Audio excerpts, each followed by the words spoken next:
Wow, I can't use lie on Instagram.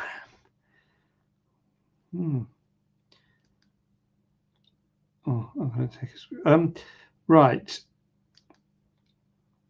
So my account is not eligible to use live. Do you know what? That happened last week, and I thought it was because there was a program with there's a problem with Instagram. But obviously, it's, well, maybe not obviously, maybe it is a problem with Instagram, or maybe it's me. Maybe I've done something wrong. I get banned every now and then. I haven't been banned for a while from these social media platforms, usually revolving around nipple photographs. Now, this shows how tech savvy I'm live. Going to post that as a story on Instagram. And I keep on. So that's, oh no, what I need to do is, oh God, story.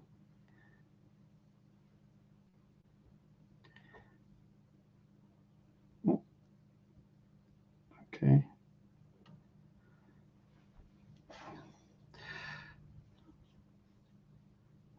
Can't. Maybe this isn't thrilling for my viewers. Right, Facebook. My close friends on Facebook are here, so can't seem to do live Q&A on Instagram. It's not wrong.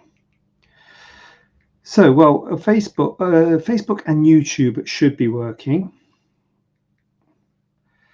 Exclamation mark. I am live on Facebook and I've done capitals. I've got to be honest, change to Samsung. I'm not convinced this. Oh, it's gone capital. This keyboard on a Samsung on Facebook. So I've got some questions, and if you have any questions, please do ask. I'm going to make that pink away, but if you haven't got any questions, don't worry, because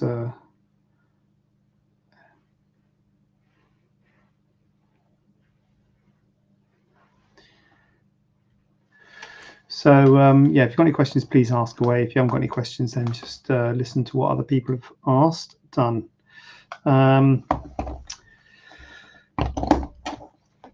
So I'm going to jump in. A little bit disappointed because I've got to be honest with you, Instagram is strong. I've got a loyal following on Instagram. Quite the influencer on Instagram, I think you'll find. So, but still, Facebook and YouTube are not to be sniffed at. So what we got? Let's have a go at these questions. Can I have a tummy tuck after previous hernia and mesh repair? I was considering Turkey because a friend of mine went for a tummy tuck. I saw a video of yours. It did state that patients that have had umbilical surgery with mesh can still have a tummy tuck, but it will depend on where the scar is positioned. Mine is above my belly button, which is the south with the mesh.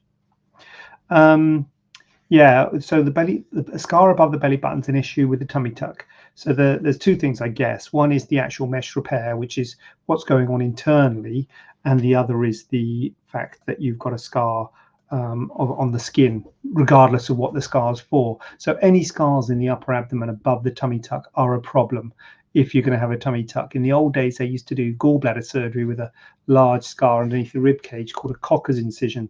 They all do it laparoscopically now, so you very rarely see that. But that was a real problem for tummy tucks. And if you've got a scar above your belly button, that's going to be a problem. So that really needs an assessment and a chat. If it's only a little bit above your belly button, and if you've got a lot of skin laxity, you know, we might be able to remove it at the time of the tummy tuck and it won't be an issue. But if we can't remove it at the time of the tummy tuck and we end up with your tummy tuck scar and then your umbilical hernia scar surgery somewhere above it, then that's an issue for healing. That's a real issue. So it's not a cosmetic issue, it's an issue for healing, having scars above the belly button, because the blood supply is going to be affected around that scar. And when we're putting that scar, that wound closed, to get the tummy tuck closed, if you've got some compromised blood flow because of a previous scarring, you run the risk of wound healing problems. So it's potentially an issue. The actual mesh itself, not so much. No, the actual mesh itself is fine. We'll often need to do bring the muscles together, the divarification of the muscles together. So your muscles are often splayed apart, and we bring them together as an integral part of the tummy tuck. It might be difficult to do that if there's kind of a rigid mesh in there. It might be more difficult to do the repair of the muscles. So that will be something which, again, we'd have to discuss with you, or your surgeon would have to discuss with you, whoever you choose to have it done with. And that might be compromised, the ability to do the muscle repair, which, you know, you could decide whether you want to accept or not. But the skin excision should be fine, apart from the potential problems with the scar, as discussed previously. I had breast implants 3 months ago with another clinic, but I want them removed. Will you offer removal? Oh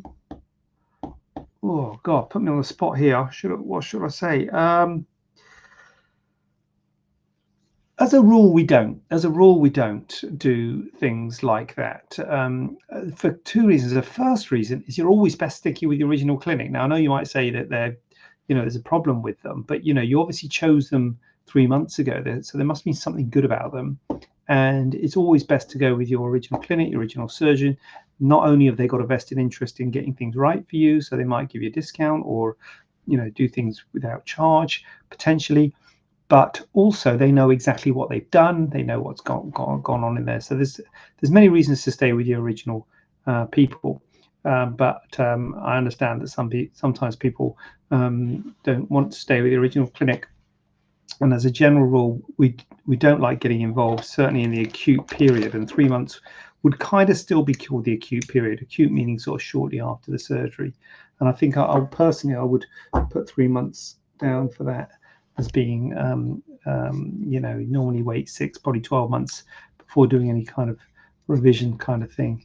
But so, you know, it's not great to get involved with other people's work. Well, I don't like getting involved with other people's work.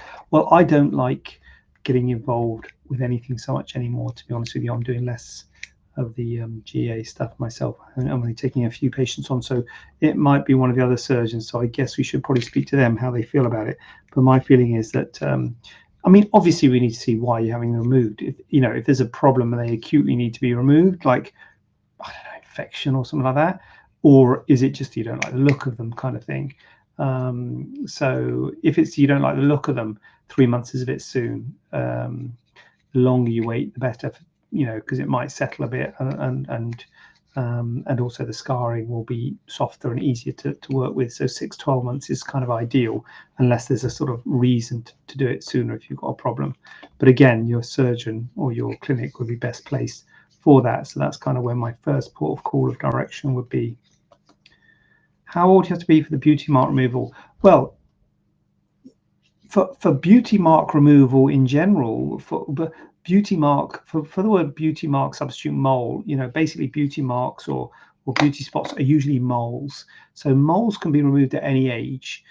You kind of, if you're doing it on a child, you probably want the child to be on board with it and to kind of ask to have it removed. So you probably, I don't know, 10, 12 maybe. Maybe older, but there's no kind of that. For me, that's the main thing. The child would want to have it removed. In my clinic, we can only treat people over 18, so we can only treat you if you're over 18 in my clinic. But you know, you can have a mole removed if you're younger than that, as long as you can find a place that treats children, because it's very difficult in this day and age to treat children. You have to have a lot of policies and training and procedures, etc., even if you're treating 15, 16, 17-year-old children who are, you know, pretty adult sized, but still they are classed as children, and you still need to have all these things in place. So the clinic doesn't treat people under 18, so we don't treat people under 18, but you can have a beauty mark removed if you're under 18. It's just we couldn't do it at our clinic, but if you could find someone to do it, it can be done. Do you do micro liposuction for perioral fat deposits around the mouth? Well, no, we don't really do cosmetic facial work, so facelifts and what have you, and chin liposuction. Micro liposuction for, I mean, it must be a thing, because this, someone's asked it, so it must be a thing out there. Liposuction for perioral fat deposits. I mean, goodness me. I'll be honest, I haven't heard of it. Perioral fat deposits around the mouth. Is that something specific to this patient, or is that something that's out there in the world that lots of people have perioral fat deposits? Strictly speaking, perioral means around the mouth, so you don't really need to say perioral fat deposits around the mouth. So perioral fat deposits would suffice. But I can't say I've actually heard of that. We don't do it anyway. So no, we don't do it because we don't really do cosmetic facial work. So I guess someone who does faceless rhinoplasties and cosmetic facial work would be the one to do that. Can we remove knuckle tattoos? I had this on YouTube. I don't know if that's where it's come from. Someone asked me that on YouTube. As a general rule, you can remove any piece of skin. When you're removing, so you can remove any piece of skin, and as plastic surgeons, we remove pieces of skin from all over the body. Oh, my eyes go funny there. The issue with knuckle tattoos, and in fact hand tattoos in general, but particularly fingers, is the laxity of the skin. There's no spare skin on the finger, or at least there might be a bit, but then when you make a fist, it all disappears. So we don't want to cut it out, and then you go home and make a fist, and the wound opens up. So it's very difficult to remove knuckle tattoos. And so my default answer is no.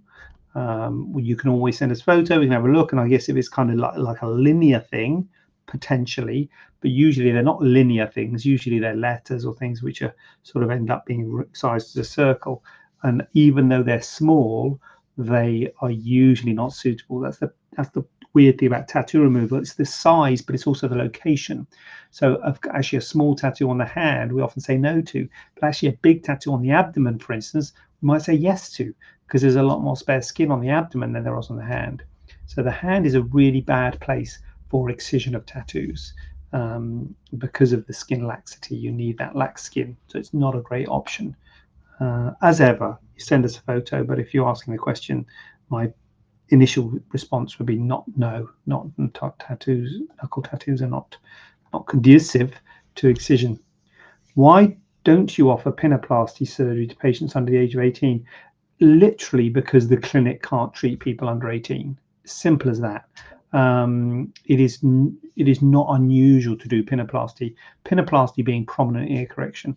It is not unusual to do prominent ear correction or pinnaplasty on children. Again, you want to wait for the child to say, please, can I have my ears fixed?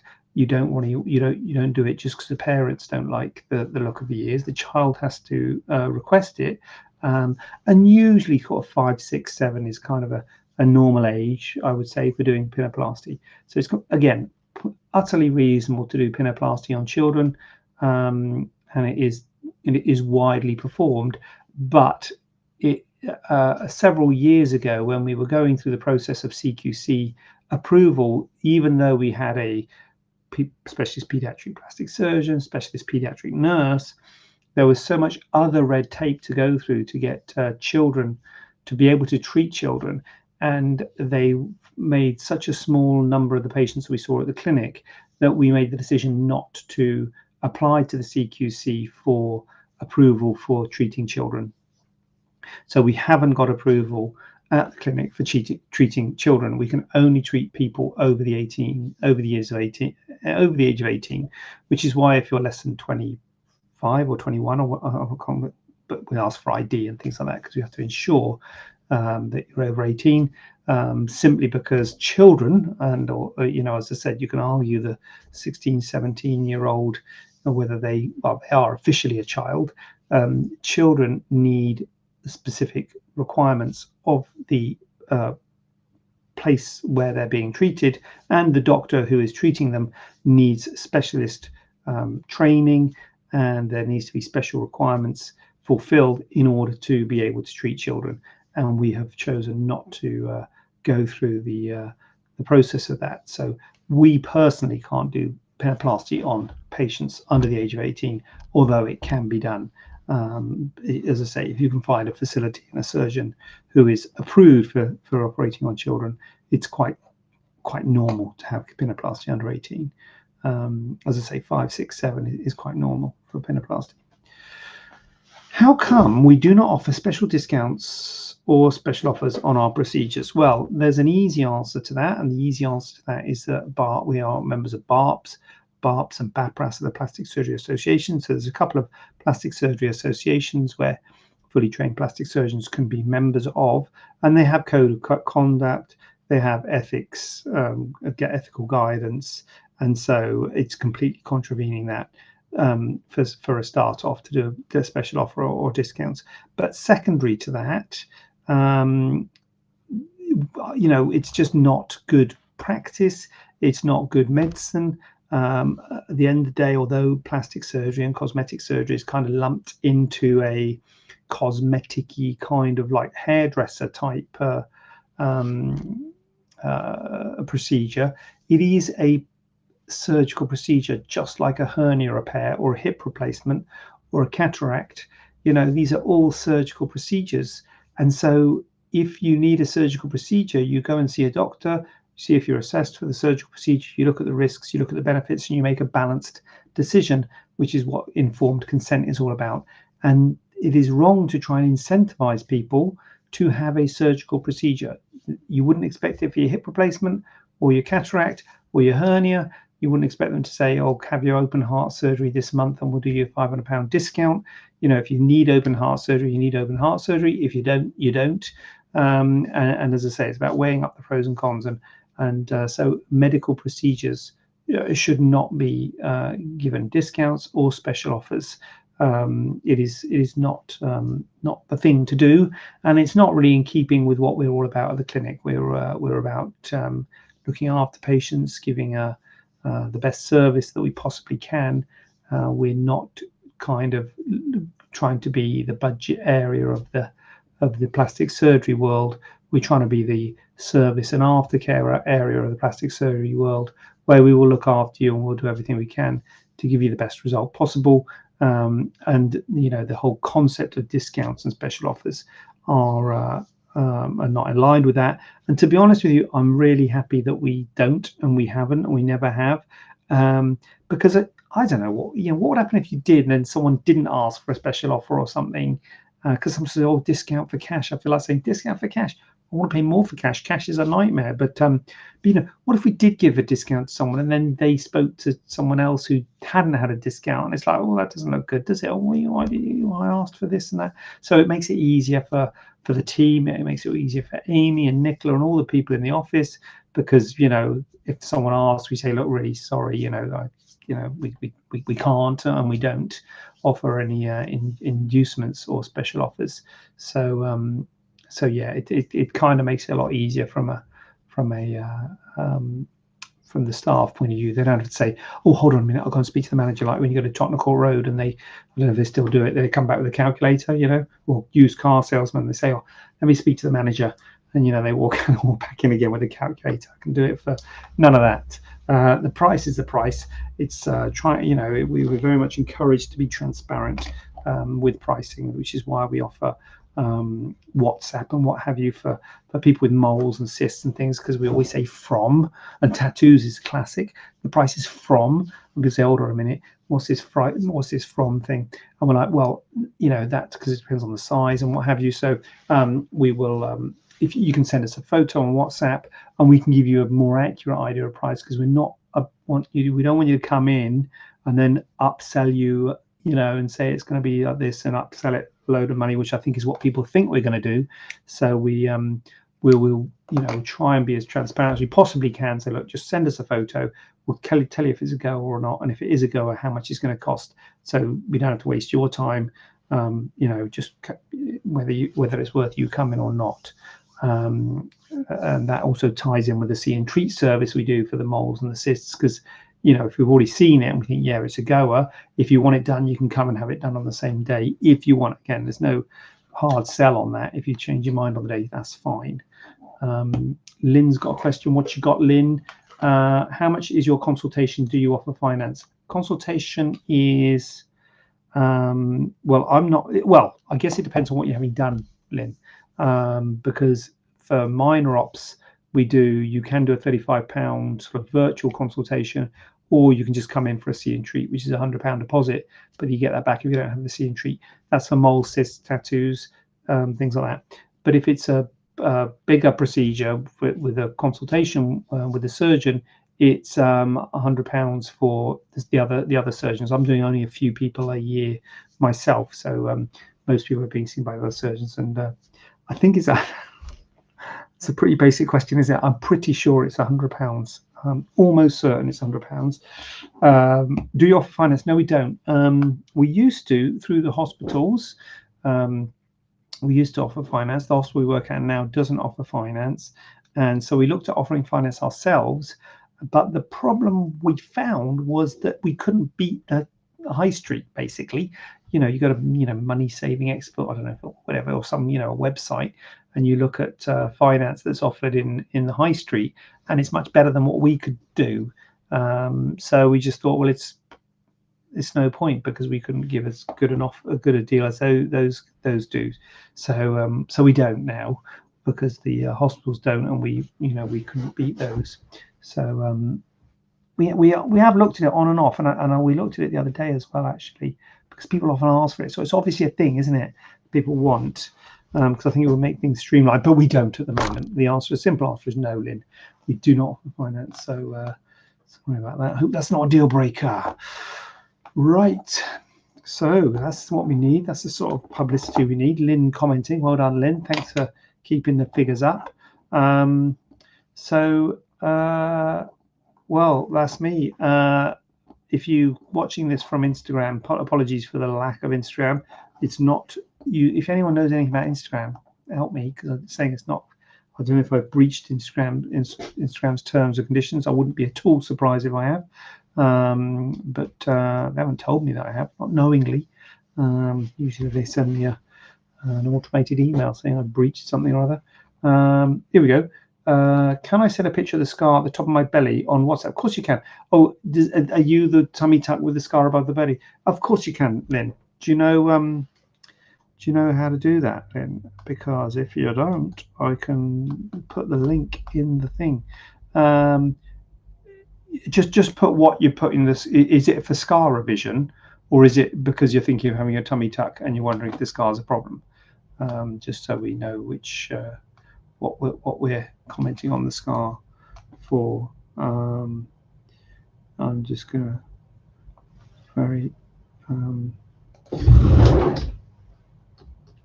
put the link to the WhatsApp. The WhatsApp's been brilliant. We used to have a live chat, and I'll speak to other doctors about this.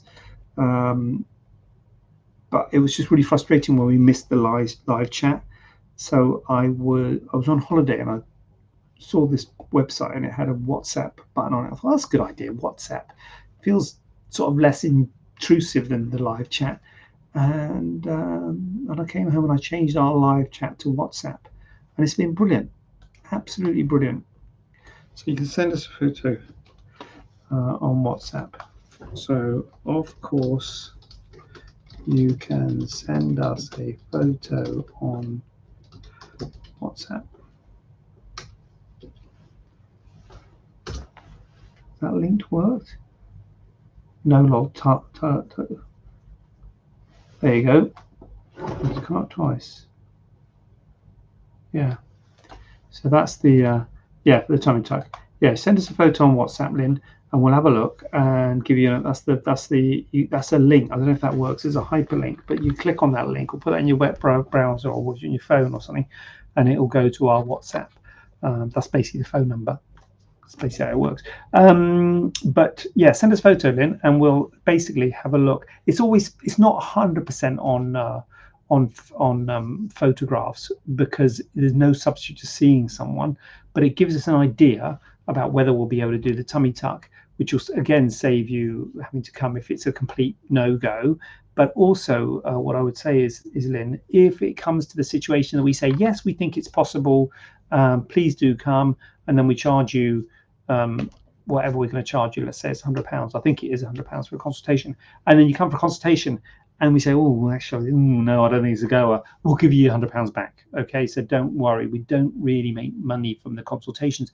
We used to do free consultations, going back a bit now, but we don't anymore. But what was I going to say there? So that's right. So most of the money is made from